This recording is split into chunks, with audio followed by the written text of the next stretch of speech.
Thank you. Thank you very much. This is great. We're in this room where we wanted to keep it small, and outside we have thousands and thousands of people. Have you seen what's going on out there? But I'm thrilled to be back with the workers, UAW members, and proud patriots of the great state of Michigan. Great state, great people. Here in Michigan and across the country tonight, there are countless thousands of auto workers and skilled tradesmen worried about the future and what the future holds for themselves and for their incredible families. I want to begin this evening by saluting these truly great Americans who do not get the credit they deserve. You don't get the credit they... Now they want to go all electric and put you all out of business. You know that, right? To the welders, assembly line workers, machine operators, forklift drivers, pipe fitters, tool and die makers, mechanics, electricians, technicians, and journeymen, we love being with you, and we love being with you right in your environment. You built this country, you love this country, and you are the ones that make our country run. You know that, right?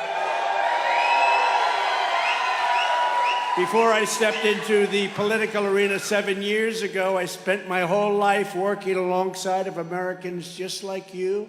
Spent a lot of time with you. You just don't know that, but I spent a lot of time with you and people just like you. Now, I put everything on the line to fight for you. I've risked it all to defend working class from the corrupt political class that has spent decades sucking the life, wealth, and blood out of this country. That's why I'm here tonight to lay out a vision for a revival of economic nationalism and our automobile manufacturing lifeblood, which they're sucking out of our country. I want a future that protects American labor, not foreign labor. A future that puts American dreams over foreign profits, and a future that raises American wages, that strengthens American industry, that builds national pride, and that defends this country's dignity, not squanders it all to build up foreign countries that hate us. And you know where they are? They're located all over the world, but they're mostly on the other side of the world. We don't want that. Under crooked Joe Biden, you have none of this. You have none of the things we want. Instead of economic nationalism, you have ultra-left-wing globalism. They hate our country. And the workers of America are getting, to put it very nicely, screwed. You're getting screwed. Yesterday, Joe Biden came to Michigan to pose for photos at the picket line.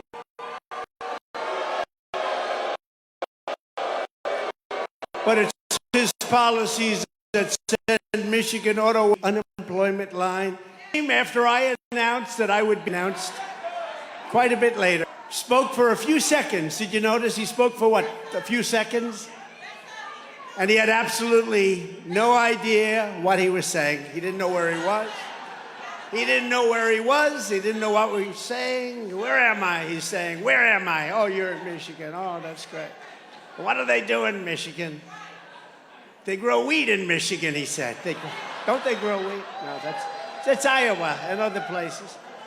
Biden's cruel and ridiculous electrical, think of this, he wants electric vehicle mandates that will spell the death of the U.S. auto industry. You know, it doesn't matter. I watch it, you're negotiating a contract, you're all on picket lines and everything, but it doesn't make a damn bit of difference what you get, because in 2 years, you're all going to be out of business. You're not getting anything.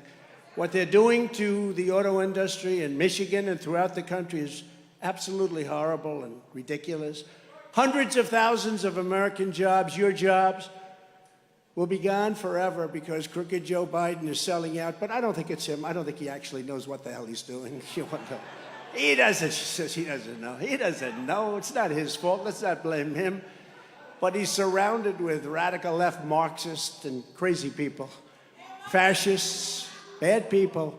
He's selling you out to China. He's selling you out to the environmental extremists on the radical left. People have no idea how bad this is going to be also for the environment. You know, those batteries, when they get rid of them, and lots of bad things happen, and when they're digging it out of the ground to make those batteries, it's going to be very bad for the environment.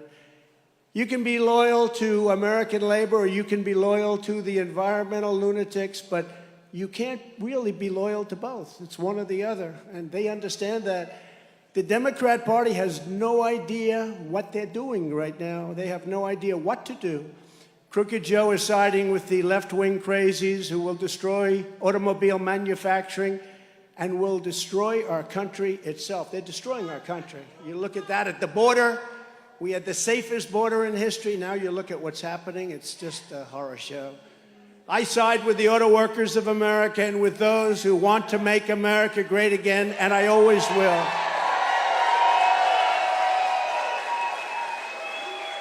And I don't get one thing. I don't get why Ford and GM, why these car makers aren't fighting to make cars that are going to sell, to make cars that are going to be able to go on long distances.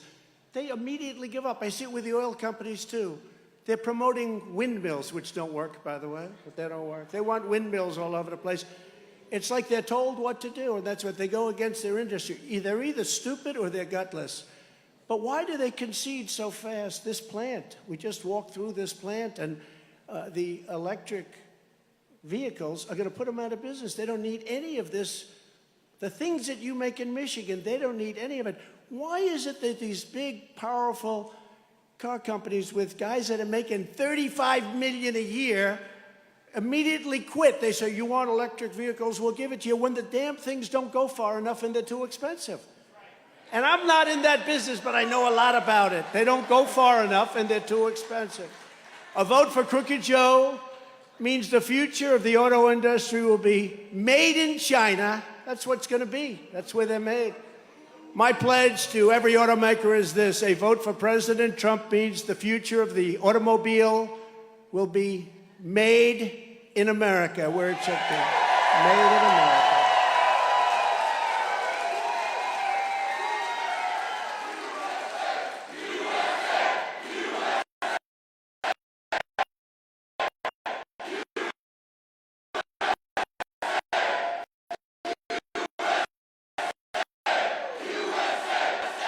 By American energy, it will be sourced suppliers, it will be sculpted from American iron, aluminum, and steel, and it will be built by highly skilled American hands and high-wage American labor. That's what's going to happen.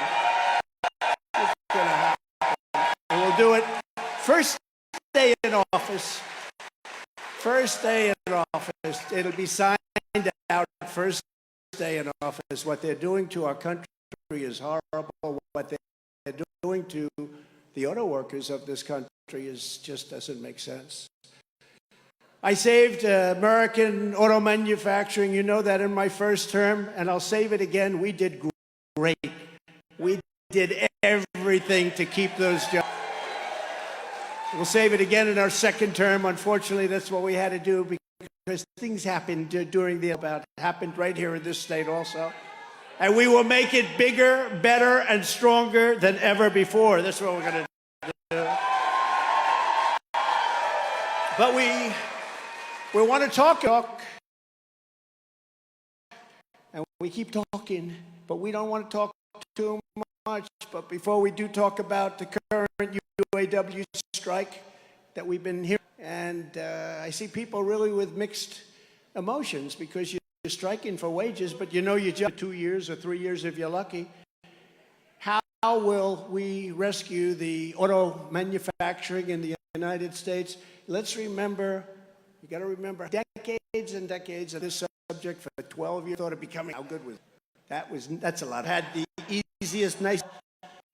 I would have had the nicest, softest life instead I have to beat these lunatics up all day long. Every day.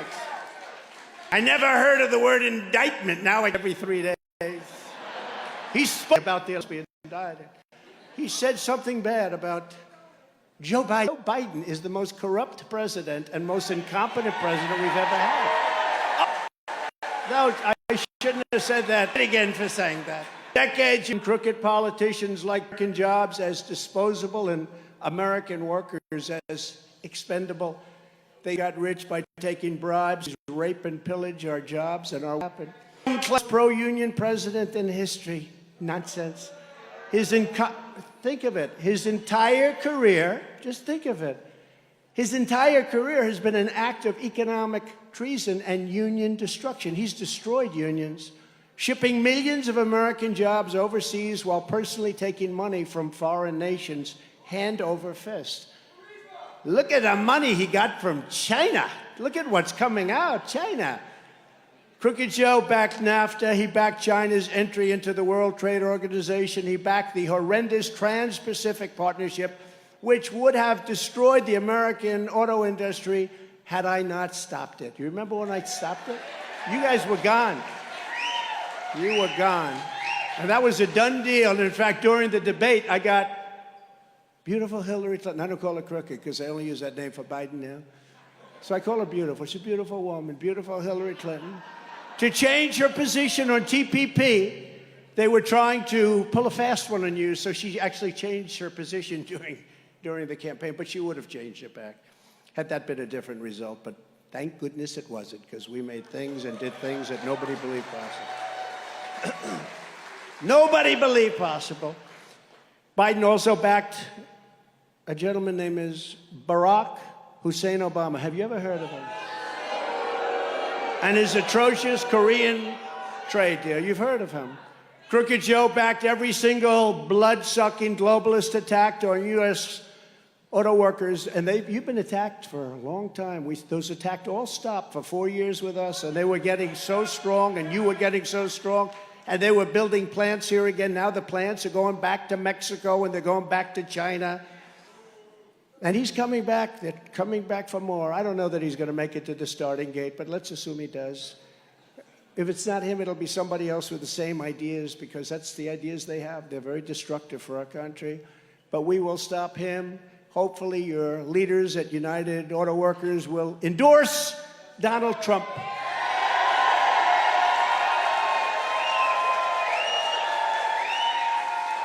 Because, you know, standard history for years and decades and years and years and years, they always endorse a Democrat. It's almost like an automatic reflex, and there's no reason for it, but it's a habit. It's a bad habit. Hasn't worked because, look, you've lost 38% of your industry over the period of 25 years. Much of it's gone to Mexico. We don't talk about Mexico. Much of it's gone to Mexico. They make plants in Mexico. A friend of mine, a great supporter, but a great gentleman who builds plants. That's what he builds, auto plants. He said to me the other day, you got to see the plants we're building in Mexico. I said, well, how do they compare to the U.S.? He said, not even a contest. And I said, isn't that a shame? You remember what I did? I said, you don't give us protection at our border. I'm going to charge you a tariff of 25%. We want 28,000 soldiers on our border, and we had the safest border in the history of our country. Now we have the worst border in the history of the world, by the way. After NAFTA, the United States lost nearly 4 million manufacturing jobs and almost 1 in 3 auto jobs. Joe Biden voted on that. He gave you that. Nearly 250,000 jobs were destroyed here in Michigan alone, including 40% of all auto jobs. Think of that. In fact, I had to check this number because it's inconceivable. You would think factories. 60,000 factories closed and went overseas. Can you imagine? 60,000? No, who would think that? When I first saw that number, I said, oh, somebody made a typographical error. Maybe it was 600 factories. Could have been 6,000, but that sounded too high. 60,000. And the good news is, if the number was wrong, the fake news will be checking it out. So I have to say, I have to give you the right numbers, otherwise the fake news is out there. Crooked Joe and his payday with the Biden family, they raked in millions and millions of dollars. You see what's going on. The news doesn't really report it. Very little news reports it. But it was the men and women who got, every single day, they got up and came back home with grease on their hands, and they were the ones that paid the price. They paid a big, big price. The only time Joe Biden has ever gotten his hands dirty is when he's taking cash from foreign countries, which is quite often, actually. It's quite often. Based on what we're seeing, it's much more often than anyone would have thought. But can you imagine an unannounced raid on his many homes? He would have made Senator Menendez look like a baby, just like a baby. Can you imagine? You know, they gave him 3 weeks' notice. You know, they said, we're going to raid your home over documents. They gave him 3 weeks. Would 3 weeks be enough? So I can imagine. I'd like to see what he cleaned out of there. Joe Biden only cares about enriching his own family. I care about enriching your family. That's why I did this. That's why I did it. I'm working for you, not for me. That is for sure, and I always will. I will always have your back. I promise you that. I will always have your back. When I came into office, the auto industry was on its knees, gasping its last breaths after 8 long years of Obama and Biden. But you finally got a president who stood up to the... You got to understand, I stood up to people that hate you. They hate you. Or they maybe hate our country. But I stood up for you. I stood up for the auto workers and stood up for the great state of Michigan like nobody's ever stood up before.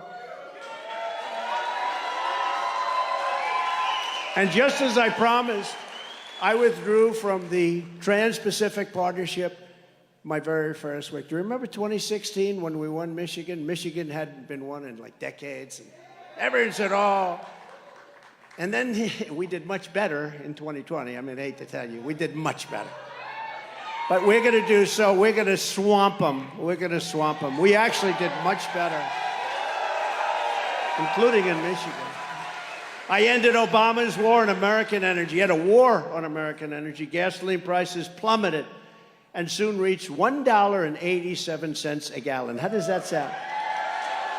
Now, you know, it's over $5 and $6 and even $7 a gallon in some places, and it's going up higher and higher and higher. And I think they want that. That way you go all electric, so you can drive for 15 minutes before you have to get a charge.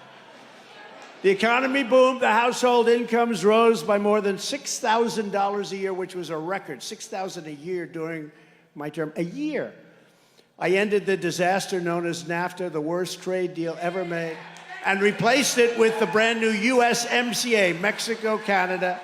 That's the best trade deal ever made, they say, in our country's history. I think the deal we made with China is even better, but unfortunately with COVID, I don't even talk about that one. But we made a lot of good deals with Japan, with South Korea, with many, many countries. We took bad deals and made them good deals. They were so bad, I used to ask my people, who made these deals? Why did they do it? Who made them? They were so bad, just on their face.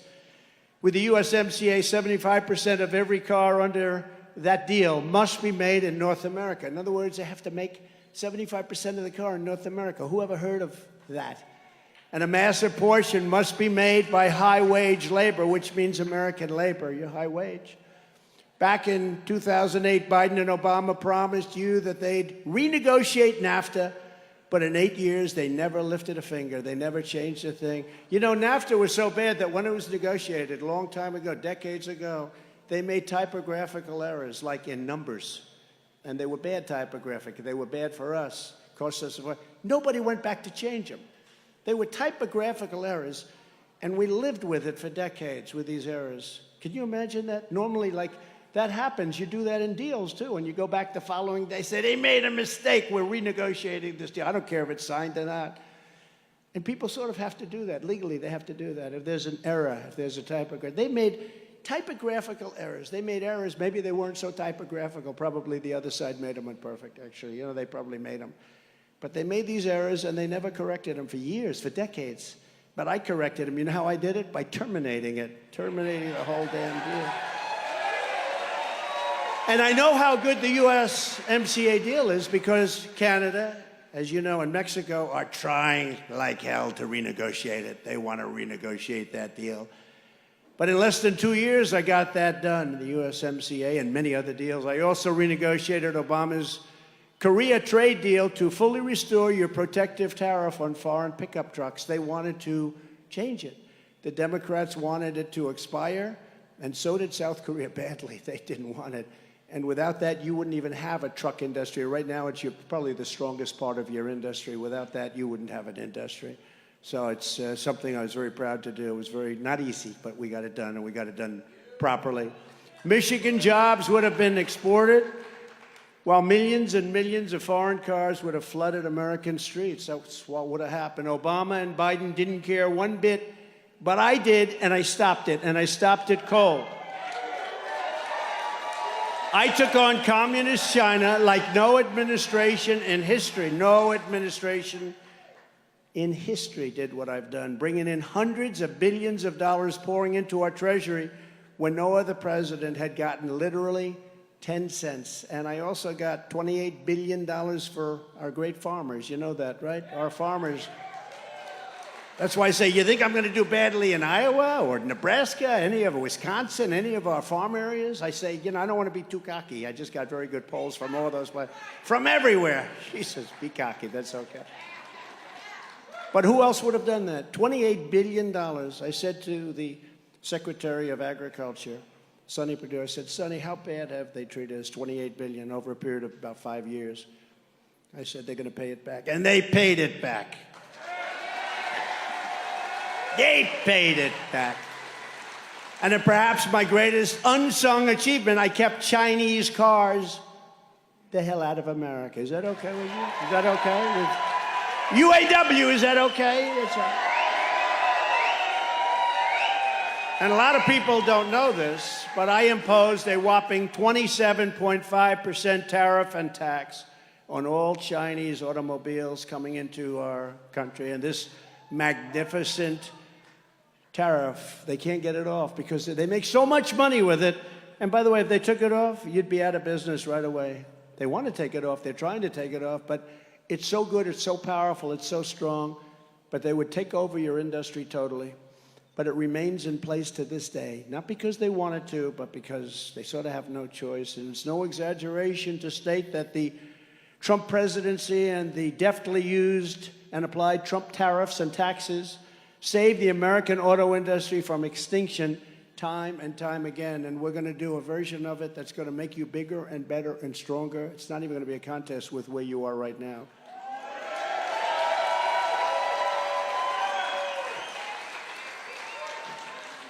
But crooked Joe Biden is back like a wretched old vulture trying to finish off his prey. Can you believe it? I don't know. I just don't know. You know, I see some of these things that are happening. I say, I wonder if he has any idea that this stuff is happening. Biden's job-killing EV mandate has dictated that nearly 70% of all cars sold in the United States must be fully electric less than 10 years from now. Do you believe that? These are built specifically for people that want to take very short trips, okay? Hop in the car, darling, let's drive down to the store and let's drive back. Oh, it's crazy. It's crazy, you know. They say the happiest day when you buy an electric car is the first 10 minutes you're driving it. And then after that, panic sets in because you're worried, where the hell am I going to get a charge to keep this thing going? No. Panic! They get panicked. Despite colossal government subsidies, Ford alone is projecting to lose an astonishing $4.5 billion on electric vehicles. Why are they agreeing to this? That's what I don't understand. Why are they agreeing to it? Why does Ford and GM, why are they all agreeing to this? The cars aren't selling. They got them all over the place. You can buy them for peanuts. Why are they not fighting and saying it doesn't work? How about the trucks? The trucks go for like 1/5 of you take a Powerbilt or one of the good brands, they go for just a small amount of time compared to a diesel-fired truck. Diesel-fired. You're not even allowed to say the word diesel-fired. Oh, that's bad for the environment. No, bad for the environment is having trucks all over the place that don't go. But on the electric vehicles this year, to comply with the mandate is 60,000 loss. They're going to lose $60,000 for every car produced. That sounds like a great deal. But honestly, for UAW and for auto workers and for everybody and for the country, it's not sustainable. So they may try and do it, and I don't know, they're trying to do something for the environment. By the way, that's worse for the environment than what we're talking about. Much worse. But think of it. They're going to lose $60,000 a car. So when are they going to come to you and say, listen, we can't do this anymore? They're going to come to your head man, Sean. I've been watching him on television. He's a good man. I think he's a good man. But he's got to... Actually, he's got to endorse Trump. You know, the one thing I say about a politician. I've known politicians all my life, and then if you would have told me I was going to be a politician someday, I would have said, no way, I don't want to be a politician. But the one thing I know is when you go out and you come out with an idea early, and then you in an election and you sort of lose that idea, you always come back to that idea. So these people are into the electric thing. They may soften it up a little bit during the election. They're coming back, and they're coming back stronger than ever. It's like Ron DeSanctimonious. You know, he tried to destroy Social Security. Now he's trying to backpedal it a little bit. He wanted to bring the minimum age to 70. He wanted to destroy it. He also put a heavy hit on Medicare. What happens is now they back up a little bit, but they always go back to it as soon as the election's over. So you can't go for that. And in the case of Biden, he's coming back to electric vehicles. Now he hasn't even left yet. So we're talking about, you know, but yeah, maybe someday soon he's going to leave because he wants to get more votes. But just remember, he's coming back. They always go back to their original thought. That's where they are. I don't know why, but that's where they are. Biden's mandate isn't a government regulation. It's a government assassination of your jobs and of your industry. The auto industry is being assassinated. And it makes no difference what you get. I don't care what you get in the next 2 weeks or 3 weeks or 5 weeks. They're going to be closing up, and they're going to be building those cars in China and other places. It's a hit job on Michigan and on Detroit, and that's not sustainable. These numbers are not sustainable. No company can afford to lose $60,000 a car, and it's going to be more than that. All of these cars will be manufactured in foreign lands that you couldn't care less about. I want choice in schools and in the purchase of an automobile, an SUV or a truck. I want choice for my automobile, for my truck, for my SUV. And I also happen to want choice for schools. Do we agree with that choice? This is about auto workers and automobiles and workers, period. But I think we can say that everybody wants to see choice in schools also. If you want to buy an electric car, that's absolutely fine. I'm all for it. But we should not be forcing consumers to buy electric vehicles. They want to buy all trucks. They want to make all trucks electric. You know that, right? They're going to destroy, you talk about supply chain? They're going to destroy the supply chain. They're forcing the truckers to go all electric trucks. Now the trucks probably don't have the power. They only go about 300 miles, whereas a diesel fuel truck goes 2,000 miles. That's a big difference, would you say? Yeah. Also, the battery takes up so much room, there's practically no room left for what you happen to be shipping. The whole thing is crazy.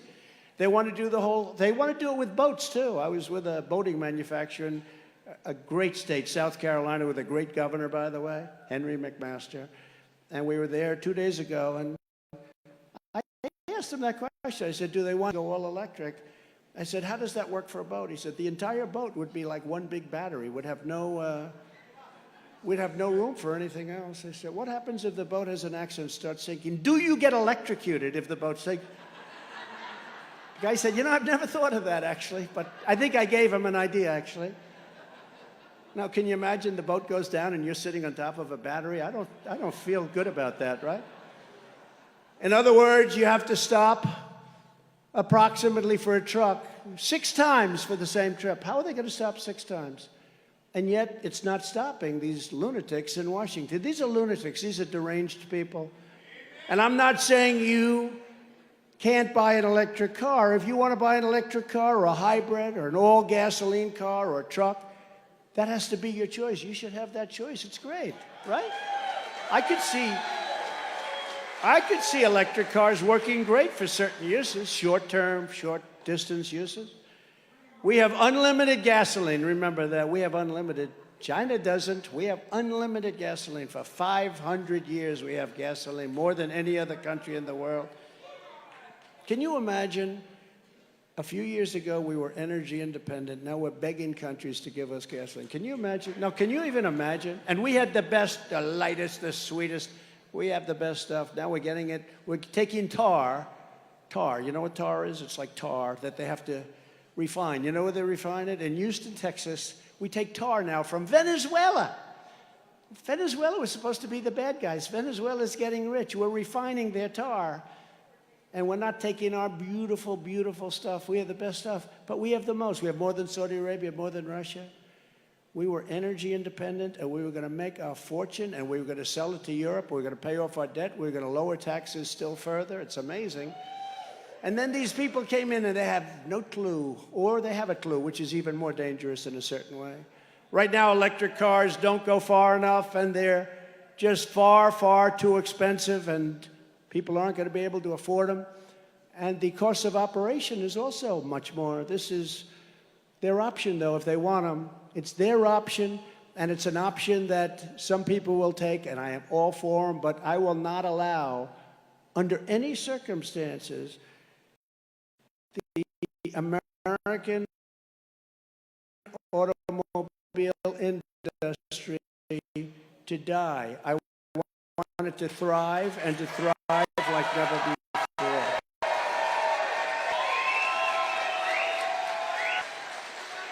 So we're here today at Drake Enterprise. One beautiful place. They said this place is beautiful. Come on, let's go. I got to go fast. It's all over television, this speech. You know, we're competing with the job candidates. They're all running for a job. No, they're all job candidates. They want to be in the, they'll do anything. Secretary of something. They even say VP. I don't know. Does anybody see any VP in the group? I don't think so. No, we're, that's right. Can you imagine? Can you imagine? They don't have a crowd like we have. When you look at the thousands of people outside that couldn't get in, why didn't you build a bigger plant? I'd like to. But we're here today at Drake Enterprises, a family-owned and operated Michigan auto parts supplier that has been manufacturing in America for over 70 years, right? Drake was founded by a great man in 1952, Benny Stemple, right? Benny, we love Benny, your father, your grandfather. An American man, he deceased, American man with a big American dream. He had a big, big, beautiful dream. Benny started with just 4 people and soon came to dominate the production of gear shift levers for trucks.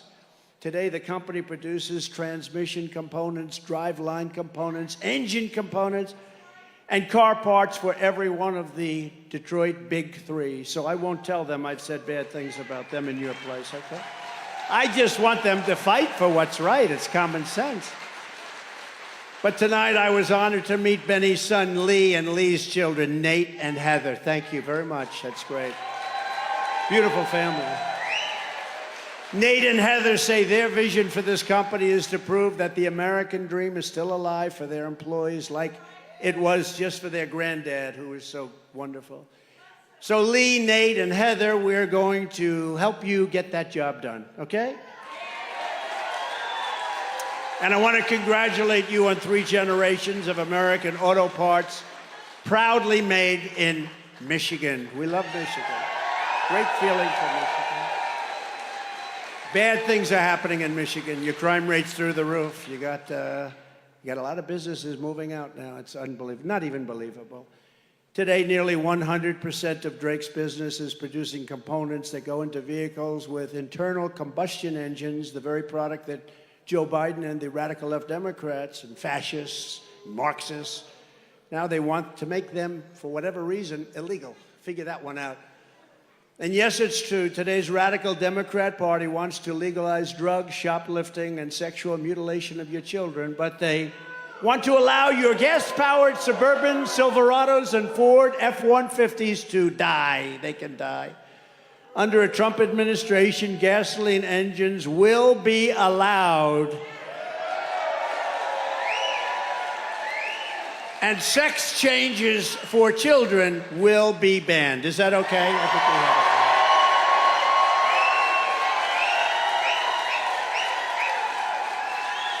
have it. Can you believe it? Mutilization. You know, if you said 10 years ago, 15 years ago, we will stop the mutilization of children, somebody would say, what the hell is he talking about? Today, you have to say it because that's what they're doing. Mutilization of children without parent consent. The whole thing is insane. The country has gone insane. You know, a lot of it, they say, you're very conservative. I say, no, I'm a person of common sense. It's not conservative. It's common sense. We want to have a border. We want to have good voting. We want to have same-day voting with all paper ballots. And we want to have a thing called voter ID. Why do the Democrats not want voter ID? Because they want to cheat. We want to have voter ID. But if crooked Joe Biden gets his way, Drake employees and countless other auto workers and suppliers will really be decimated. I don't know. I hate to tell you what's going to happen, but you know what's going to happen. We're going to stop it. By most estimates, under Biden's electric vehicle mandate, 40% of all U.S. auto jobs will disappear. Think of this, in 1 or 2 years. Think 1 or 2 years. That's what you have to be talking about, not you're going to get X dollars an hour. It doesn't matter what the hell you're getting an hour. Do me a favor. Just get your union guys, your leaders, to endorse me. Okay? And I'll take care of the rest.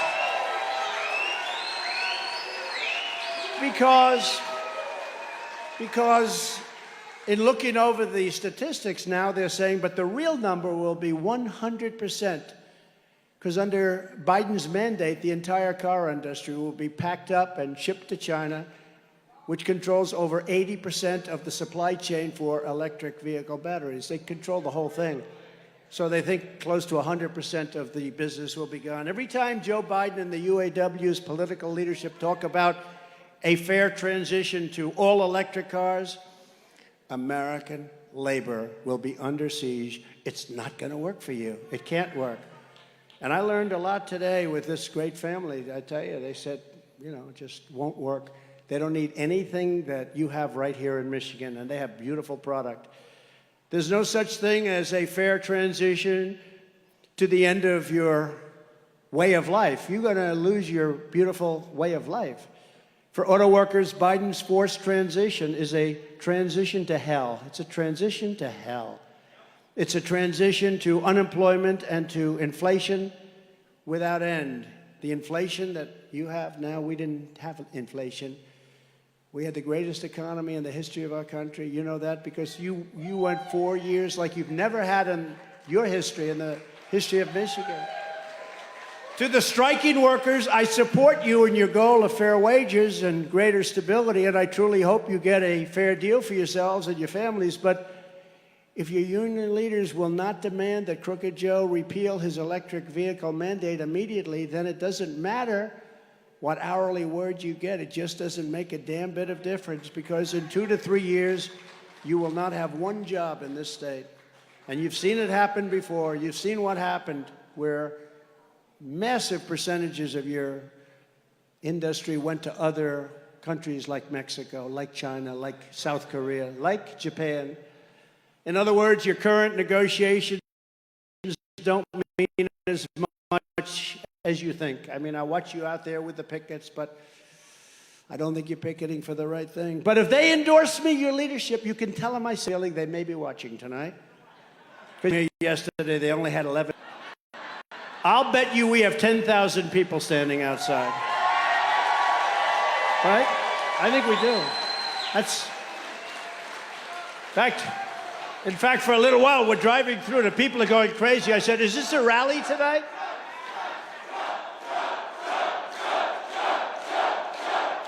Thank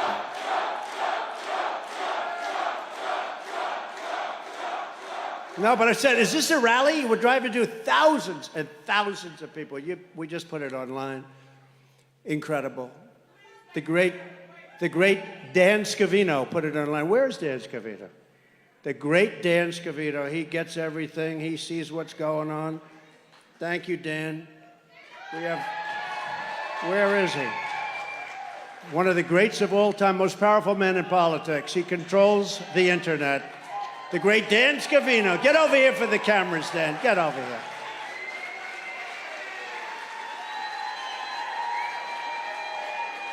Stephen Chung has done incredible. Jason Miller, a legend. Jason, oh, somebody likes you over here, Jason. Now I have a great group of people. They all want to come. I said, you guys don't have to come. They said, no, we want to come. They want to come. And they don't want to come to keep me from falling either. They want to come for helping. You see that? Now they have a new plan. How to keep this guy from standing up. We have to get him to stand up. How to keep him standing up And getting down a flight, you know, it's so unelegant. You know, I love those 747s, Air Force One. You know, I got new Air Force One. I saved $1.7 billion. They came to me, they said, sir, would you sign this? First day I was in office, I said, what is it? It's a new Air Force One. It's $5.7 billion. I said, that sounds like a lot of money for a plane. It's actually 2 planes, by the way, but they call it Air Force One. They're identical. I mean, even the wood grain, you can't tell the difference. I could tell because there was a little nick in one desk that wasn't on the other. So I could say, that's one, and the other one's too. No, it's incredible, actually. But, you know, those planes are like 32 years old, and nobody wanted to make the move and do it because they think, oh, it'll look luxury. In the meantime, they come in from Saudi Arabia and these other countries, brand new. They're like 3 months old, and they blow it away. And, you know, our country should have the latest and the greatest. So they wanted me to do it. It was $5.7 billion. I said, nope, it's too high. They said, why do you see that? Why are you saying that? Because Obama agreed to the deal. If they agreed to it, it's too high. So the head of Boeing came in and he said, sir, we have to get 5.7. I said, nope, I'm not doing it. I was supposed to sign it. I said, I'm not doing it, not for 5.7. It has to have a 3 on it. I didn't know what that meant, except I knew it was a hell of a cut, right? Right? Right, Al? So they said, sir, we're not going to do it. We're not going to do it. We'll take off $400 million. That was pretty good. I said, you know, I've been doing this for about 3 minutes, and I got $400 million. Can you imagine the money these people make doing these plans? So I said, no, no deal. I said, no deal. And it's got to have a 3, got to have a 3. And I held out, and they called up 2 weeks later. I said, what do they want? And they were calling, they said, sir, we're going to take another $300 million, that's $700 million off. And I haven't done anything. Probably worked for about 2.5 minutes, and I got 700. And I just said no, and I sort of forgot about it. A month and a half later, they called me up. Sir, we'll do it for $3,999,999,999.99, right? And I said, you have yourself a deal. So I saved $1.7 billion on that plane. I was very proud of it. Does anybody give me credit for that? No. Does the fake news call me and say, what a wonderful thing you did? No. That's okay. That's okay. But your leadership should endorse me, and I will not say a bad thing about them again, and they will have done their job. They will have done a proper job. In fact, if they endorse me, they will have the easiest labor leadership job anywhere in the country. They just have to sit back and watch as our auto industry reignites and booms. That's what's good. They don't even have... Right? I mean, how can they go with this guy? Can't find his way off a stage. I'm looking at these, you know, I always sort of look at stages now. I get a little, because I say, you know, how the hell do you not find your way? So every once in a while, I'll be in the middle of the speech, I'll look, stairs there, stairs there. And I say, how the hell does it work that you can't find your way off a stage? How does that work? But he can't. Joe Biden is surrendering our auto industry to China, just like he surrendered our borders to the cartels, and he surrendered Afghanistan in the most embarrassing weekday time period in the history of our country. He surrendered to the Taliban, took the military out first. You don't take the military, you take the military out last.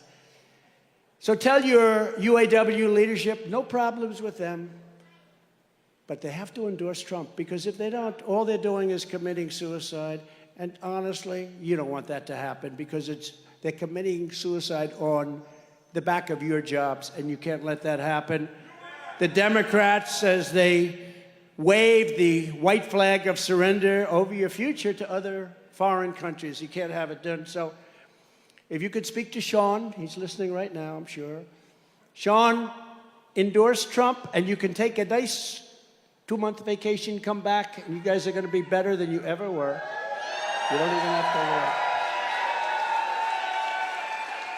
Because the other way, you won't have a vacation, Sean, and in a short period of time, you're not going to have a union, you're not going to have jobs, you're not going to have anything. You have the strongest you've ever had You're going to do great. You're going to do great. And it's so easy. It's common sense. Again, it's common sense. But unlike them, I will never surrender. I'll never surrender for you. And the American worker never surrenders either. Never.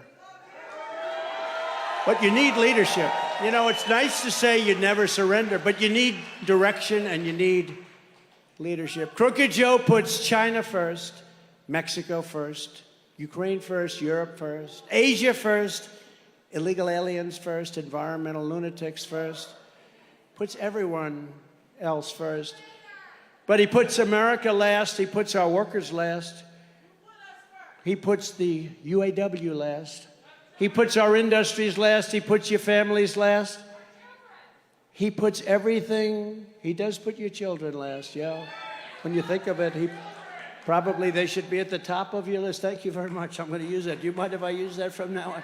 Who said that? That was very good. He puts your children last. That's going at the top of my list.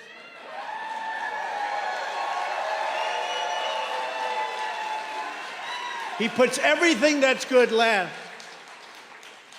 Mine is slightly different. I put America first every single time. So let me say to every UAW member and skilled workers all across our nation, Joe Biden, the Democrat Party, and their political cronies, cease to serve your interests a long time ago. They don't care about you. I mean, he came here yesterday. What did he have? 9 people, right? 9. We have 9,000 people outside. He had 9 people. And that's because they didn't know we were coming. They didn't even know we were coming. They just found out.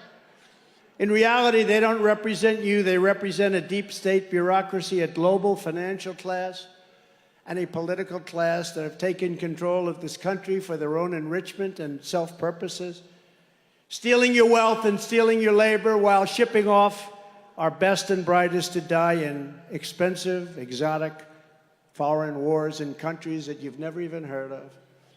And just like you're fighting for your rights and your American dream, I'm fighting for my rights and fighting for my freedom against the coordinated, corrupt, very politicized forces of evil. I've never seen anything like it. It's weaponized justice. We have a weaponized justice system.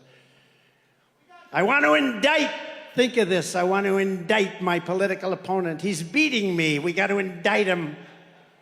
I think, you know, that works 2 ways, because when the next one gets in, let's hope that's me. And I'm sure I'd never do a thing like that. I wouldn't do it. I would not do it. But you have an opponent and you say, let's indict him. And because people know me so well, we know each other very well, my ratings and my approval numbers went up. I'm the only person that ever got indicted where my numbers went up. It's a weird... That's because you know me. I didn't take a salary. I worked my ass off. And we did a phenomenal job. We did a phenomenal job for this country. But for the first time ever, I never thought they indict their political opponent. And what that does is it sets off a chain of events that's very dangerous in future years. It could happen to them very easily. The reason Crooked Joe and his thugs are trying so hard to stop me is that in my first term, I disrupted all of it. Oh, did I disrupt? That was called major disruption. And in my second term, which we're sort of having now, but I don't want the results, right? I don't want the results of this second term. This second term is a disaster for this country. Worst president, think of it, there's never been a president like this. I say that you could take the 5 worst presidents in history, add them up, and he's done a worse job than all of them added up. But now I'm changing it. I think I can make it to 10, because nobody, you look at our border, you look at everything, you look at our woke military. I defeated ISIS. Our military was so great. I rebuilt it. But you look at what's happening in this country, it's horrible. But in my second term, we'll finish the job and we'll get rid of the cheaters, the liars, the scammers, and the criminals. They'll lose their grip on power once and for all. So if you want to save your livelihoods and your way of life, then you need to send a message and join the ultimate strike against the globalist class by casting your vote for a gentleman known as Donald J. Trump in the most important election of our lifetime. I believe This will be the most important election in our lifetime. You know, I used to say that in 2016, and I totally meant it. This blows it away. We're going to lose our country. We're going to lose. We've got probably 15 to 18 million people, the real number, pouring into our country. We have a disaster in Ukraine that would have never happened. We have a potential disaster with Taiwan, China, that would have never happened if it happens, but boy, they are circling, I'll tell you. They want it so badly. And they saw what happened in Afghanistan. They saw what happened with the Taliban, and they say the people they have there now are grossly incompetent. Putin would have never done it. President Xi would have never done it with me. We talked about things, a lot of things. They would have never done it. They wouldn't have done it for another reason also. In the case of Russia, the oil prices would have been so low that they wouldn't have been able to afford it, because you would have had $40 a barrel oil, and at $40 he could not have prosecuted the war. But at $115 he made a fortune and makes a fortune with the war. It's up there again now. I don't know if you've been watching. It's getting up there again now. So give me 4 more years and I will give you the end to this horrible globalism that's killing our country. I'll give you the return of the United States of America as the greatest and strongest industrial nation in the history of the world. Together we will dismantle the corrupt power structure that has feasted on the suffering of the American auto worker and the workers of any kind, not just auto workers, workers of any kind. We will cast from power the financial forces that have turned American cities into ghost towns to build skyscrapers in Beijing, China. We will wield every lever of government to defend you and to hold accountable those who have profited from the betrayal and suffering of the American factory workers. So sad to see. As your 47th President of the United States, I will be your protector, I will be your advocate, and I will be your greatest champion, the greatest champion that you've ever had.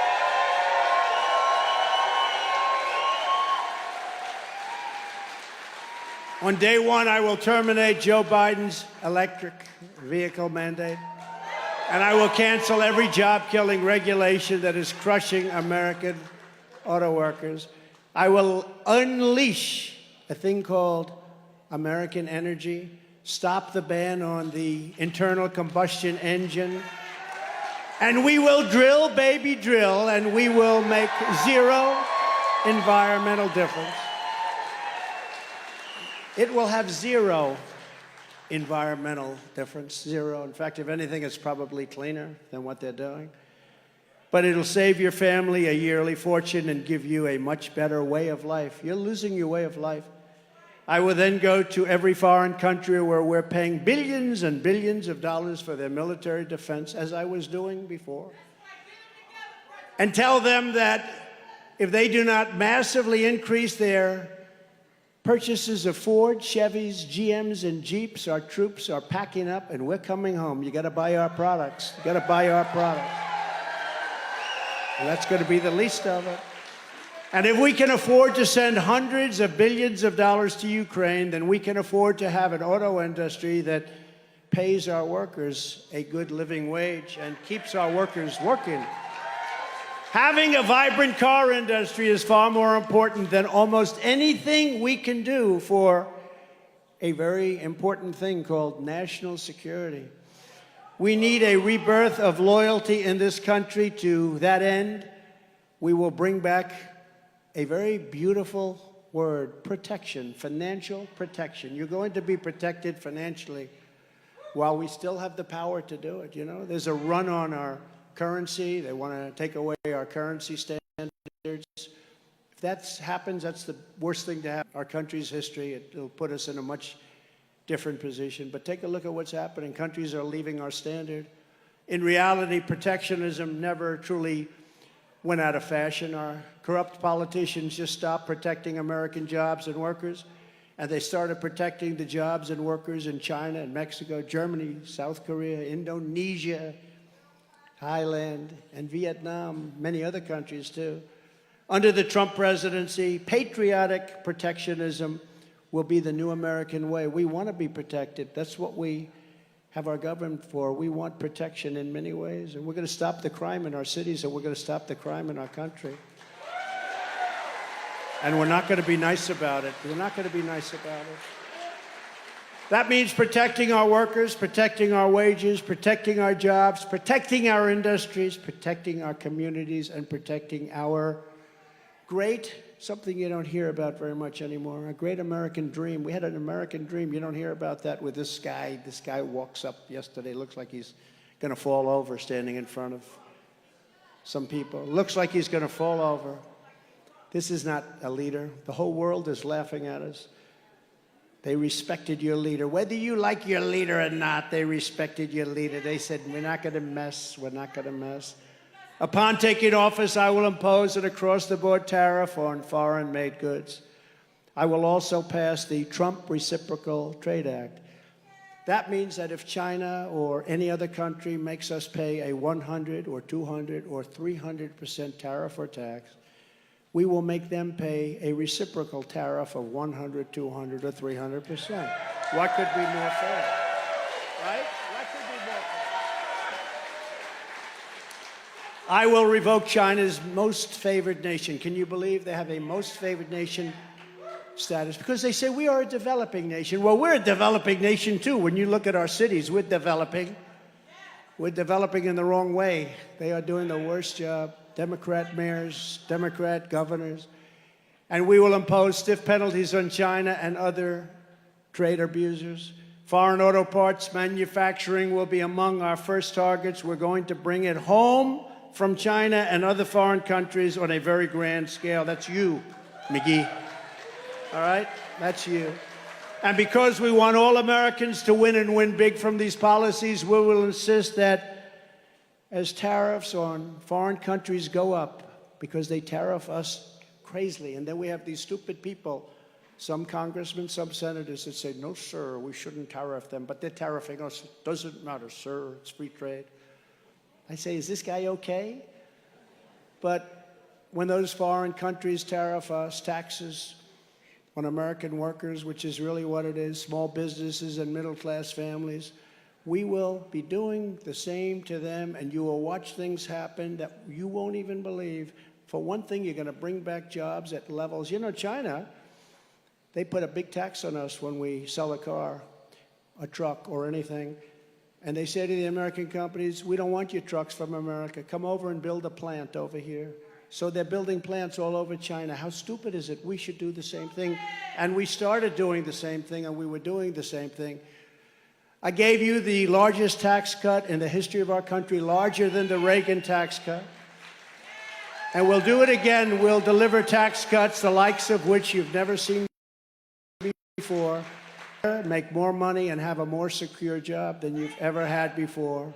Best of all, they will be fully paid for by outsourcers and foreign producers who will be paying trillions and trillions of dollars into our treasury for the privilege of doing business in the United States of America. Isn't that nice? Going to get rid of a big portion of our deficit, too.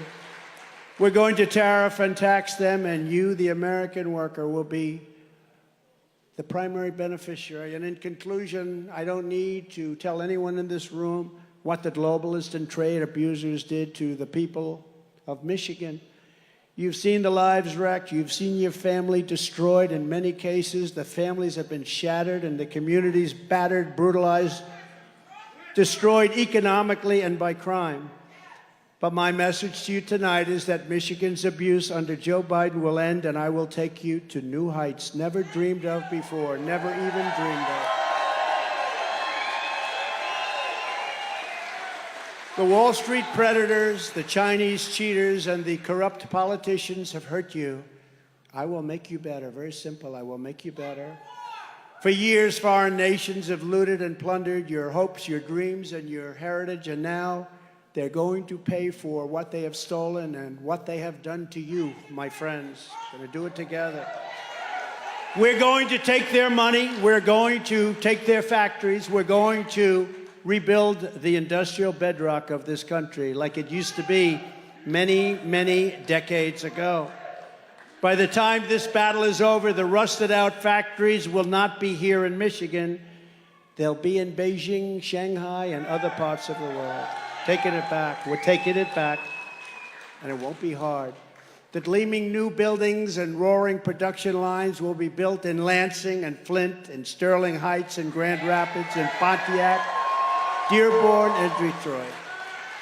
Ladies and gentlemen, I've been preparing my entire life for this battle. We did such a great job 4 years ago. We were unfairly interrupted. Let's be nice about it. We were very unfairly interrupted, but in many ways this is better because we've seen what a bad job they have shown us, what a horrible job they do. And we'll be able to do things that nobody would have thought possible.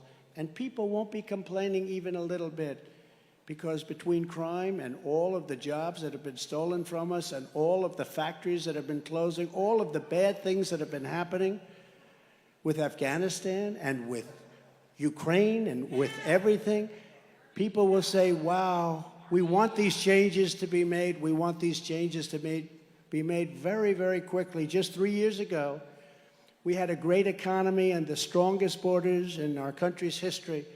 We had the best, strongest in our history. We were energy independent, soon to be dominant. We had no inflation. We had a rebuilt I rebuilt the entire military, United States military.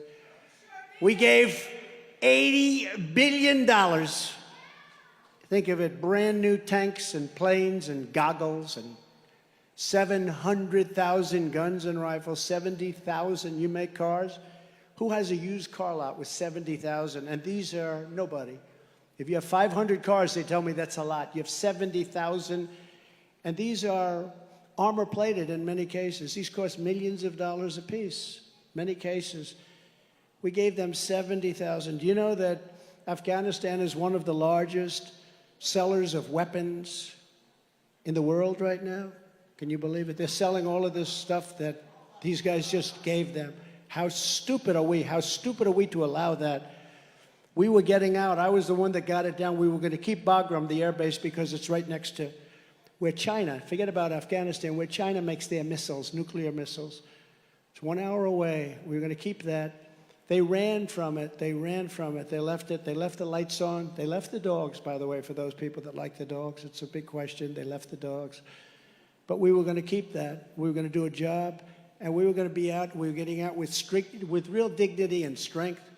We weren't going to lose those 13 incredible souls that I met the parents and family the other night.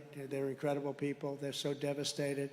They don't talk about the 38 people that were literally no arms, no legs, the faces blown to pieces, and the hundreds of other people that died, all unnecessarily. Wouldn't have happened. You know, I spoke to Abdul, the head of the Taliban. We had a rough conversation. I said, listen, Abdul, don't kill any of our people anymore. You kill any of our people, we're going to hit you harder than anybody's ever been hit. And he said, but why do you send me a picture of my home? I said, you'll have to figure that out. You'll have to figure that one out. You're going to have to figure that one out. But you know what? After that, for 18 months, not one soldier was killed in our country. They were sniping them and killing them. And he's still there. He's in charge. Can you imagine the feeling when they said, Abdul, the Americans have left. The soldiers are gone. He said, no, they would never do that. Only stupid people would do that. No, the soldiers have gone. Before we took the equipment, before we took our people out, we have hundreds of people, maybe thousands, but we have hundreds of people that are American citizens that are still there. We took the soldiers out first. That was the problem. And they should have used Bagram as their place because you had tremendous area. It wouldn't have been that disaster that you witnessed with the planes going up. Remember when Biden said, we'll never have a Vietnam with the helicopters going up? Well, this was worse. This was a plane going up with people hanging all over the plane and falling from 3,000 feet in the sky. That's 3 times the height of the Empire State Building, by the way. Russia was not going into Ukraine. China was not going into Taiwan. We had our enemies in full retreat. They respected us all over the world. We were respected. Now we're laughed at as a country. And now we're coming back to do it all over again. And I promise you this, with me as your president, our opponents will lose and our American workers will be the biggest winner of them all. So with your help and with your vote, we will expel the globalists from our government. We will evict crooked Joe Biden from the White House. We will put America and our workers first. We're going to put them first. And we will do something that's very, very special that I've been saying for a long time, and we had it going at a level that nobody ever thought possible. We will make America great again. So thank you. God bless you, Michigan, and God bless you, auto workers, and God bless America. God bless everybody in this room. Thank you all very much. So nice. Thank you.